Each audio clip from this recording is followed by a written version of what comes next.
Buenos días con todos. El día de hoy voy a realizar una capacitación sobre el uso racional de antibióticos y antimicrobianos en general.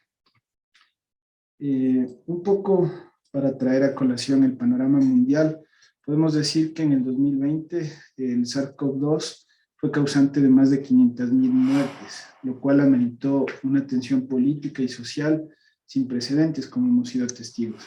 Sin embargo, esto debería alertarnos sobre otras epidemias silenciosas de carácter infeccioso, como la resistencia a los antibióticos o antimicrobianos en general, ¿no? Eh, Debido a que se considera que la resistencia a los antimicrobianos es responsable de 700.000 muertes en todo el mundo anualmente, ¿sí? 200.000 muertes más año tras año que incluso el SARS-CoV-2 durante la pandemia. En relación al desarrollo de la resistencia, podemos decir en cuanto a la historia que la resistencia de los antibióticos es un mecanismo de defensa natural que está presente en todos los seres vivos y las bacterias no son la excepción. Se ha encontrado que la resistencia a los antibióticos existía incluso antes del uso de estos fármacos por el hombre. Esto se ha demostrado en poblaciones que no estuvieron expuestas a antibióticos o en muestras de bacterias que se han logrado obtener congeladas o de lugares donde no han tenido exposición a antibióticos. Esto es importante debido a que debemos reconocernos realmente inmersos en una guerra silenciosa, pero igual de devastadora que las guerras con armas bélicas, debido a que desde el uso masivo de los antimicrobianos existe un aumento exagerado de la prevalencia de estas estrategias de defensa de las bacterias frente a los antimicrobianos. Los determinantes para el desarrollo de esta resistencia son varios. ¿Sí? Podemos numerar entre ellos la existencia de genes de resistencia nativos en las bacterias, como les había indicado, que están presentes incluso antes del uso de los antibióticos, el uso irracional de los antimicrobianos, tanto en medicina veterinaria como en medicina humana. Es conocido que muchos de los antibióticos o antimicrobianos en general son utilizados como un factor de crecimiento para las reses o para los pollos de producción de comida. Por lo tanto, este uso indiscriminado va a generar que las bacterias se seleccionen y lleguen hacia los pacientes.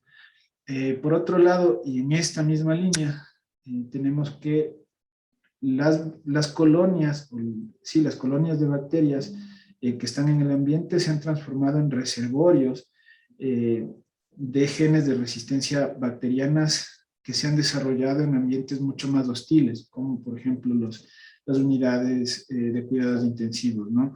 Se ha visto que muchas bacterias, al entrar en contacto con bacterias resistentes, comparten plásmidos y la descendencia de estas bacterias es resistente a los antibióticos y se han generado como reservorios naturales, considerando a esto los animales de compañía, el ganado, como decía la población veterinaria, que a la larga llegan a representar reservorios importantes y agravan el problema de resistencia antimicrobiana.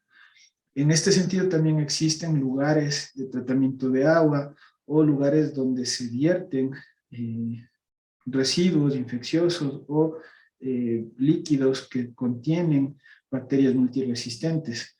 Esto determina que las bacterias multiresistentes sean pasadas desde el lugar donde se desarrollan hacia el ambiente, agravando más el problema, ¿no? El desconocimiento en general es otro de los determinantes, debido a que los tratamientos antimicrobianos tienen, al igual que la resistencia, los mismos tienen un desarrollo cíclico y debemos ir adaptándonos a estos nuevos acontecimientos. Uno de los determinantes que menciona la literatura dentro de los más importantes es la pobreza, debido a que por factores de pobreza existen países donde la población no tiene acceso directo a la atención médica y consigan antimicrobianos incluso en lugares fuera de las farmacias. Eso lo podemos ver en nuestro país debido a que muchos de los antibióticos la mayoría, diría yo, se pueden adquirir sin receta médica y sin una prescripción médica formal. Las malas condiciones de higiene, esto debido a que sobre todo el lavado de manos, la transmisión por fomites es importante para la diseminación de bacterias multiresistentes desde los lugares, como les decía, de las unidades de cuidados intensivos hacia el exterior. El acceso no restringido a antimicrobianos, la falta de reporte y seguimiento de los brotes. En muchos países existe una cultura de subdiagnóstico y subreporte de las bacterias y de los casos de brotes de bacterias multiresistentes, la poca investigación y desarrollo de moléculas antimicrobianas nuevas. Esto relacionado con que las moléculas antimicrobianas actualmente no representan un ingreso muy atractivo para las farmacéuticas en general, ¿sí? Por ser moléculas que tarde o temprano son de uso masivo público y que no tienen un valor comercial bastante grande. Y las poblaciones cada vez más densas e intercomunicadas globalmente, que hacen que hoy por hoy los brotes de bacterias o de microbios que podrían considerarse antes aislados por la distancia o por la geografía, sean básicamente globalizadas. Un ejemplo clarísimo de esto es el caso del SARS-CoV-2, que pudo llegar a todos los rincones del mundo en una cosa de 2 meses. Ahora, ¿cuáles son los resultados? Los resultados invariablemente son el aumento de la mortalidad y la morbilidad grave a nivel mundial. Yo les he traído unos ejemplos a colación de los casos más relevantes, ¿no? Actualmente solo el 5 al 10% de las cepas de Staphylococcus aureus son sensibles a la penicilina, fármaco que era totalmente efectivo en el inicio del uso de la era de los antibióticos. Las cepas de Escherichia coli y Klebsiella pneumoniae hoy son resistentes entre el 13 y 16% a cefotaxima. De hecho, actualmente tenemos una alerta a nivel panamericano por Klebsiella pneumoniae multiresistente, ¿sí?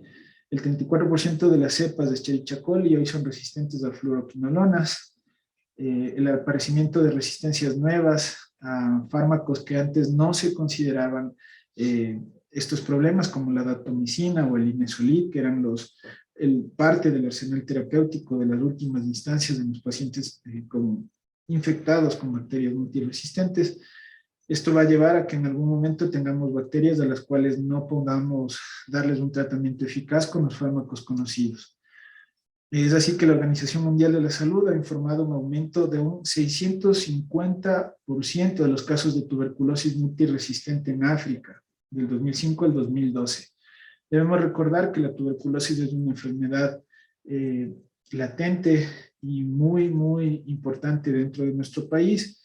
Y como sabemos, el bacilo presenta consideraciones estructurales bastante peculiares que hace que sea necesario para su tratamiento la combinación de cuatro o 5 fármacos a la vez, con lo cual no se selecciona únicamente las bacterias a las cuales está enfocado el tratamiento, sino también las bacterias comensales y saprófitas de las personas que reciben estos medicamentos, ¿no? Recientemente se han descrito las 2 primeras cepas de Streptococcus agalactiae resistentes a vancomicina. De igual manera, la vancomicina es una de las opciones terapéuticas de última línea para estos casos y ya existen cepas bacterianas resistentes a estos fármacos.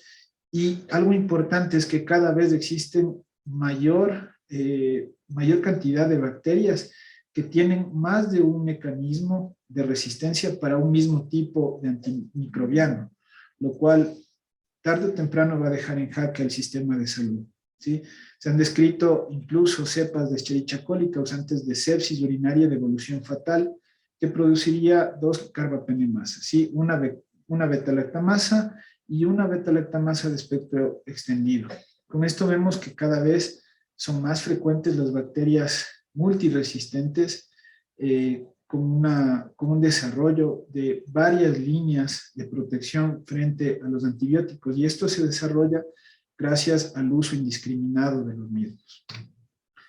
La amenaza, podemos decir, y toda la evidencia recae sobre lo mismo, en los últimos 70 años, la selección artificial realizada por nosotros al introducir los antibióticos a las poblaciones, producida por un uso irracional de antibióticos, ha generado que se reporten aproximadamente 187 beta-lactamasas hasta el momento, hasta hace unos años más bien, ya que la referencia es un poco antigua, en comparación con únicamente 2 beta-lactamasas conocidas en 1982, antes del boom de los antibióticos. Por lo tanto, vemos que en los últimos 70 años el incremento de las bacterias multiresistentes ha sido descomunal, ¿sí? Por otro lado, la amenaza es que las bacterias multiresistentes van a alcanzar cualquier lugar del mundo. Por lo tanto, el problema de la multiresistencia es una amenaza a la salud pública global. Y con seguridad podemos decir que las bacterias multiresistentes son el origen de las futuras pandemias a las cuales nos veremos enfrentados en pocos años. Las repercusiones, ¿cuáles van a ser las repercusiones de estas? ¿Cuáles son y van a ser a futuro las repercusiones del aparecimiento de estas bacterias? Las infecciones causadas por las bacterias resistentes inviablemente producen mayor mortalidad, mayor morbilidad y un aumento tremendo en los costes de tratamiento para estos pacientes, ¿sí? En Estados Unidos se reporta que al menos 23,000 pacientes mueren al año a causa de estas bacterias multiresistentes. Por otro lado, el pronóstico de los pacientes con tuberculosis ultra resistente a antibióticos es del 46% de mortalidad a 24 meses. Y a los 60 meses, el 75%, cerca del 75% de los pacientes infectados fallecen. Por lo tanto, como vemos, el pronóstico de los pacientes con tuberculosis ultra resistentes y multiresistentes es realmente malo, ¿sí? Esto asociado a que el costo del tratamiento de estos pacientes se incrementa en alrededor de 1000 veces. En Estados Unidos se calcularon que en 2008 se tuvo unos gastos sociales de entre 10,7 y 15 millones de dólares solo en un total de 188 pacientes adultos en un hospital de bacterias multiresistentes a los antibióticos. Como vemos, la cantidad de recursos que son necesarios para dar respuesta a este problema de salud es enorme, ¿sí? Por último, en Sudáfrica, la tuberculosis resistente a antibióticos representa menos del 3% de los casos, pero el dato escalofriante es que consume 1/3 de los recursos asignados al tratamiento de esta enfermedad en todo el país.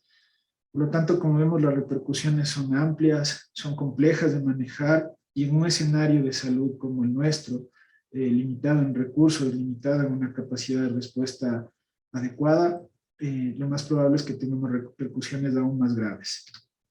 El dato que les quiero dejar para llevar a casa y para que lo reflexionemos es que a nivel mundial, en el primer nivel de atención, se consumen entre el 85 y el 90% del total de los antibióticos usados en humanos. Por lo tanto, es posible y además es deseable una menor prescripción de antimicrobianos en general. Si nosotros hacemos conciencia de que el problema no es aislado, el problema no es del primer mundo como tal, el problema es a nivel global, este dato nos ayuda a eso. Haremos conciencia de que la administración de antibióticos debe ser justo eso, racional, responsable y adecuada a cada caso clínico. Muchas gracias por su atención.